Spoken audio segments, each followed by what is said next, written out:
Olá, está começando mais um Meio Ambiente por Inteiro, o programa que discute e analisa temas que fazem a diferença no dia a dia de todos nós.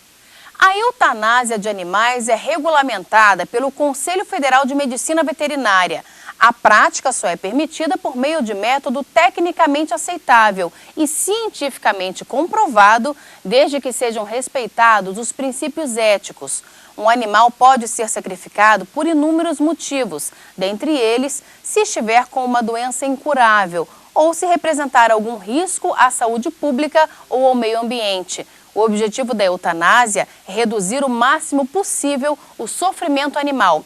E a autorização, na maioria das vezes, deve ser dada pelo dono do bicho, ou seja, uma decisão difícil de ser tomada. Para falar sobre a eutanásia de animais, eu recebo aqui no estúdio a vice-diretora do Hospital Veterinário da Universidade de Brasília, Gláucia Bueno Pereira Neto. Olá, Gláucia, seja bem-vinda. Obrigada, Carolina, pelo convite. Obrigada. Também está conosco o médico veterinário da Secretaria de Saúde do Distrito Federal, Laurício Monteiro da Cruz. Olá, Laurício, prazer recebê-lo também. Prazer é nosso e nós agradecemos o convite por discutir temas tão relevantes à medicina veterinária e aos proprietários de animais. Muito obrigada. Antes de darmos início à nossa conversa, vamos saber o que as pessoas que têm animais acham dessa prática. Decidir não é fácil. O grande problema é que a gente vai sentindo que tem que tomar uma decisão drástica com ela. Porque vai chegar uma hora que vai atacar o baço, porque pelo que a gente lê, ele vai realmente atacar o baço, vai atacar o fígado. E aí a condição de vida dela vai ser terrível. Já atacou os olhos, né? Uma das vistas já está fechando. Então isso vai piorando, piorando.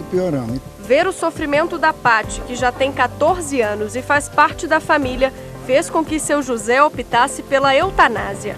O que levou o seu José a tomar essa decisão foi o diagnóstico de uma doença grave. A Pati está com leishmaniose, né, seu José? Por que o senhor tomou essa decisão, então?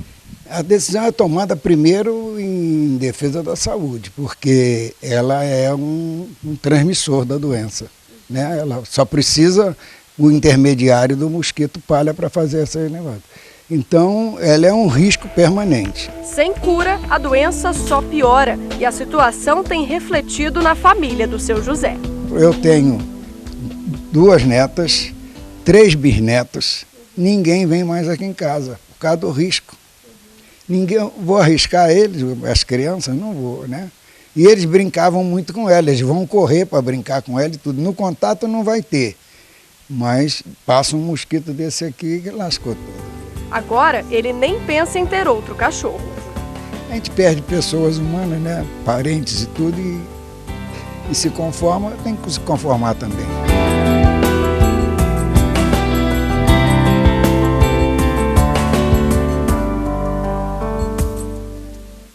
Laurício, no ano passado houve uma resolução que tratou dessa eutanásia. Fala um pouquinho sobre ela.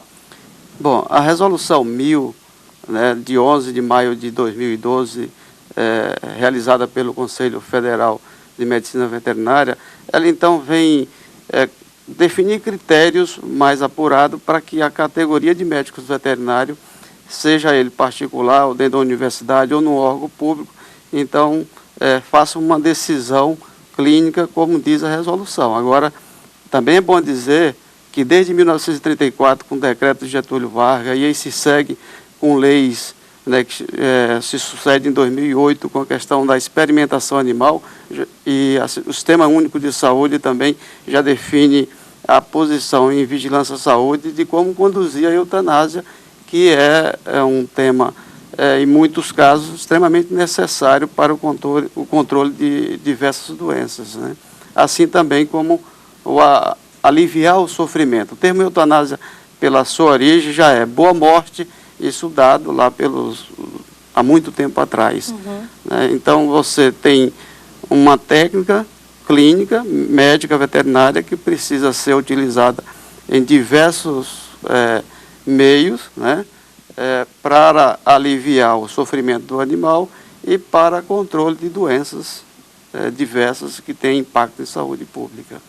Agora, chegar a essa decisão, né, de ter que sacrificar um animal, é uma coisa difícil, é uma coisa bastante complicada, principalmente para quem tem animal doméstico, não é, Gláucia? Nesse caso, a postura e o diagnóstico do veterinário, eles são fundamentais, não é? Sim, com certeza, Carolina, porque a decisão de fazer eutanásia, ela parte desde o médico veterinário, né, que vai indicar se a situação, né, no caso, né, no nosso caso lá no hospital veterinário, né, que trabalhamos com cães e gatos, que estão com doenças crônicas, né, irreversíveis e cujo tratamento, né, é paliativo, a gente tem a opção, né, de indicar a eutanásia para o proprietário, né, e quando essa doença causa dor e sofrimento para o animal, que é o principal motivo, né, da indicação. Aí o proprietário, né, ele pode aceitar ou não, né, e ele, aí assim, é uma coisa que a gente tem que deixar a critério dele, respeitar a opinião, mas assim, na conduta como médico veterinário, é garantir que essa indicação está respeitando o que está na resolução, né, Entendo. o que a gente pode fazer, mas em relação à decisão, a gente sempre respeita a do proprietário. No caso dos animais, né, de companhia, em doenças que não ofereçam risco à saúde pública, né, que isso é outra história, um outro caso. E é assim, se a gente for ver pela resolução, né, o que está escrito, lá são o quê? Casos irreversíveis que provoquem dor e sofrimento para o animal, e que não são controlados com analgésicos e tratamento. Então, agora, Laurício, essa questão que a Gláucia falou sobre a saúde pública é importante, porque às vezes o animal tem uma doença, o dono se recusa a sacrificar, porque é muito difícil realmente você decidir pelo sacrifício, mas qual é o papel da vigilância sanitária caso essa doença represente um perigo para a saúde pública ou para o meio ambiente? É bom deixar claro que a eutanásia é sempre a última opção, né? No caso de doenças que levem risco à saúde pública, o dever do médico veterinário vai chegar para o proprietário e explicar para ele todo esse risco. E o Estado, então, recolhe esse animal. Isso aí nós não precisamos ter a anuência do proprietário. O nosso dever é maior. Está escrito na 8080, que é a lei do Sistema Único de Saúde. Então, o nosso dever para com o proprietário é explicar para ele detalhadamente, com um diagnóstico preciso, aquele risco que está ocorrendo na saúde pública daquela doença do animal. E aí tem algumas que têm destaque, né? A leishmaniose hoje no país inteiro é uma grande preocupação, é uma doença que entrou em expansão, né? Então, num caso com diagnóstico, o nosso dever é explicar, recolher o animal e promover uma eutanásia humanitária, que é justamente você fazer ter procedimentos que dê àquele animal a ausência da consciência, relaxamento muscular e a ausência da dor. Ou seja, ele não sofre. Ele não Porque sofre. isso eu acho que é a principal preocupação, Sim, seria a minha, se o animal vai sofrer na hora de morrer, não é? Ele não sofre, e é como nós, médicos veterinários, obedecemos ao Conselho Federal, e nós, servidores públicos, obedecemos todas as regulamentações que vêm do Ministério da Saúde ou de qualquer entidade que regule a Secretaria de Estado de Saúde, no caso Brasília, Brasil, né? É bom também a gente deixar bem claro que nós, médicos veterinários, em qualquer que seja a circunstância, o que a gente tem que promover a esse animal é a ausência de dor. Né? Isso é extremamente importante. Seja num tratamento clínico, como diz a resolução, é um procedimento clínico. Então, a ausência de dor, seja numa doença que é incurável, mas se o animal pode viver, ter ali uma sobrevida de 2, 3, 4 anos, ou seja, um ato que você tem que tomar de imediato. Então, quaisquer que seja a circunstância, nós, médicos veterinários, temos que ter essa consciência de que aquele animal tem que estar ausente de dor. E onde é que a pessoa pode enterrar o seu animal? Porque muita gente não quer fazer isso de qualquer maneira, não é? Normalmente os lugares, as cidades, assim, tem um local para que a pessoa possa colocar o seu animal? Então, algumas cidades existem os cemitérios de animais, né? Mas isso vai mais para os pets mesmo, né? Cães e gatos. Acho que grandes animais não entra nesse nesse esquema. Mas existe, né, um serviço particular que é cobrado para enterrar o animal, tá? Fora disso, não, todas as clínicas, hospitais veterinários têm o recolhimento, né? E caso o animal seja de grande porte, como um cavalo? Hoje, os serviços médico, veterinário, os serviços de saúde do país, necessariamente, por lei, ele tem que ter um contrato com uma empresa de incineração. Até costumo dizer que a diferença de incineração para cremação é apenas porque cremar é um ser. Né? Incineração é todos, um conjunto, muitos, né? Entendo. Então, seja para pequeno, seja para grande, quem gerar um lixo biológico num país, e Brasília hoje cumpre isso, ele tem que ter um contrato com uma empresa de incineração. Aqui, a Secretaria de Estado de Saúde, ela tem um contrato com uma empresa e todos os outros serviços também, feito uma vigilância em cima disso, ela tem um serviço com essa empresa que faz essa incineração. E isso o Brasil tem que obedecer. É bom também a gente até relatar que está em curso no Congresso Nacional um código de bem-estar, onde precisa ser discutido, não tenho dúvida disso, já li, né, já fui até convidado para a gente discutir, mas ele é um grande avanço e que a gente hoje em vigilância clama para que o Congresso vote esse código de bem-estar, porque ali contempla vários procedimentos da vida animal como um todo, assim como o serviço, fortalece o serviço de vigilância à saúde, às zoonoses de forma geral.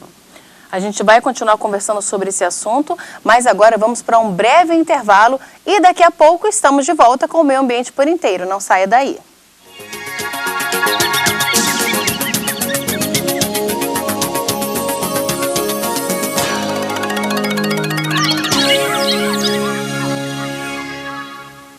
Estamos de volta com o Meio Ambiente por Inteiro, que hoje fala sobre eutanásia de animais. Participam do programa a vice-diretora do Hospital Veterinário da Universidade de Brasília, Gláucia Bueno Pereira Neto. E o médico veterinário da Secretaria de Saúde do Distrito Federal, Laurício Monteiro.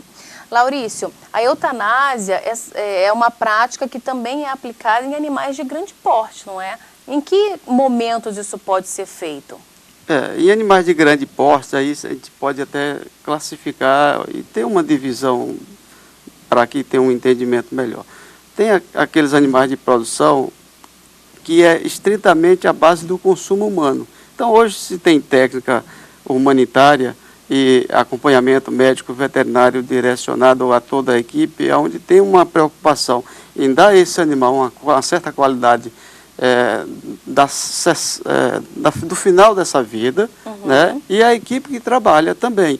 Tem que ter um revezamento, porque não é tarefa fácil você fazer esse procedimento como um ato rotineiro de sua vida. Por outro lado, você também tem aqueles outros animais de grande porte, que aí entra bem a questão dos equinos, né? Dos cavalos e outros, que hoje já tem a disponibilização da medicina veterinária, tem muita intervenção nessa linha, para que também esse animal, depois de um procedimento clínico ou cirúrgico, ele tenha uma condição de vida normal. E isso cabe, infelizmente, ao mesmo procedimento quando a gente tem aquele olhar de saúde pública. Porque todos os animais, na verdade, eles têm alguma doença que pode oferecer risco à saúde pública. Quando também os grandes animais oferecem esse risco, o Serviço de Saúde Pública, de Vigilância à Saúde, no nosso caso, ele tem que induzir esse animal à eutanásia, que o nome diz, né? Morte sem dor ou boa morte. Essa é a questão, né? A gente falou sobre essa questão de morte sem dor o tempo todo, né, Gláucia? Como é feita na prática essa eutanásia? Ele recebe uma injeção? Como é que o animal é sacrificado? Isso, o que é o recomendado para a eutanásia, então, é não promover a morte sem dor. Então, é feita uma medicação anestésica, né, um pré-anestésico, um anestésico, e a partir de então, uma medicação que faz parar o coração, né? Mas com esse animal totalmente anestesiado, né? Então, essa seria a indicação que não tem dor. Né, isso para os pequenos animais.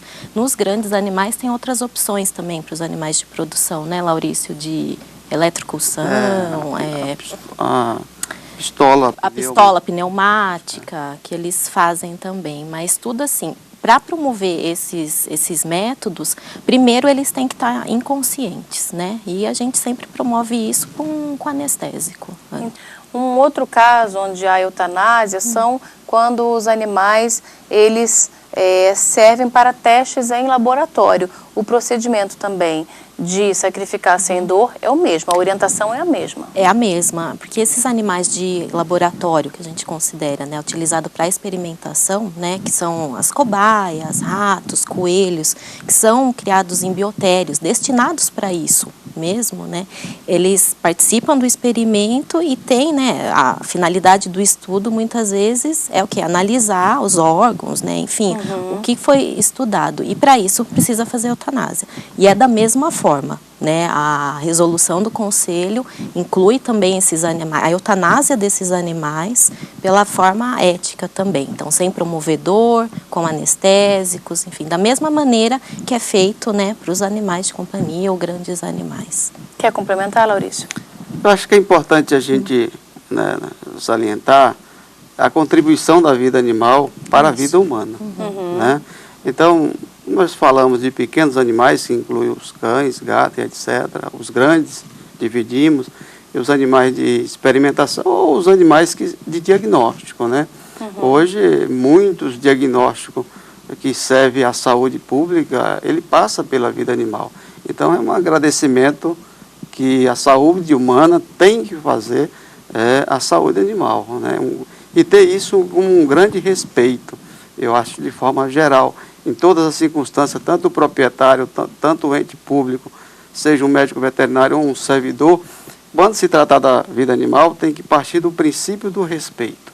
Isso é fundamental a gente deixar essa mensagem aqui. É verdade. Só complementar uma coisa, Carolina, esses animais que são utilizados para experimentação, todo experimento antes tem que ser aprovado por um comitê de ética de bem-estar de uso animal. Então não é qualquer, né, pessoa, né, profissional que decide fazer um experimento, pega e faz, promove eutanásia. Não, antes tem que ser aprovado pelo comitê. Entendo. E nesse projeto tem que ter toda a descrição de como vai ser feito, né, o estudo e mesmo o procedimento de eutanásia, tá? Senão não tem a permissão para fazer, né? Porque como são animais que não tem um proprietário, né, que respondem, que decidem por eles, então tem que o comitê de ética que garante, né, a aprovação dessa. Isso é importante. Essa questão do diagnóstico do veterinário é bastante importante, porque assim, normalmente o que acontece? A gente leva a um médico, houve uma primeira opinião, houve uma segunda opinião. O que você recomenda quando um proprietário já houve uma primeira opinião e infelizmente aquela opinião do médico é pela eutanásia? Você acha que a pessoa deve de repente ouvir uma segunda opinião, ainda mais pessoas que são extremamente apegadas aos seus animais, ou fazer um teste? Como você disse, a eutanásia, ela tem que ser a última opção? Essa questão é difícil de ser discutida, mas o que nós temos de evidência científica, o que nós temos de comprovação científica? Uma vez feito o diagnóstico, o colega médico veterinário ele tem que se basear em muitas coisas clínicas. Seria o diagnóstico clínico, todo aquele histórico daquela doença, ter em sua mão diagnóstico laboratoriais ou radiológico e conhecer o todo. Né?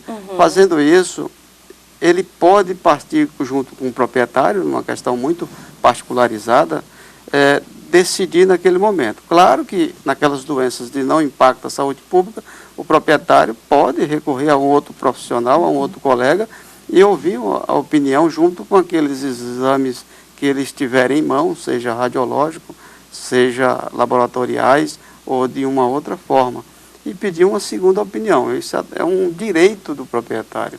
Né? Agora, naquela outras circunstâncias de que existe um diagnóstico com impacto de saúde pública, nós hoje no país, a gente dá a oportunidade do proprietário, em alguns casos, de realizar exames em outro laboratório.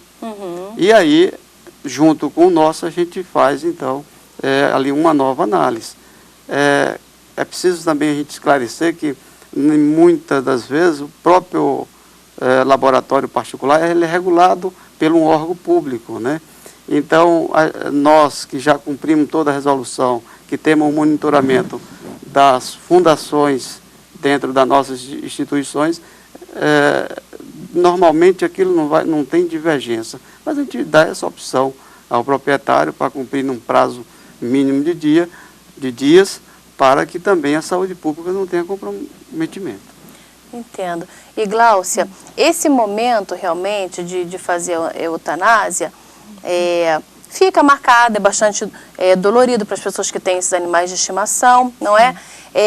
Como é que vocês trabalham essa questão do psicológico do dono? O que vocês indicam? Como é que vocês trabalham isso?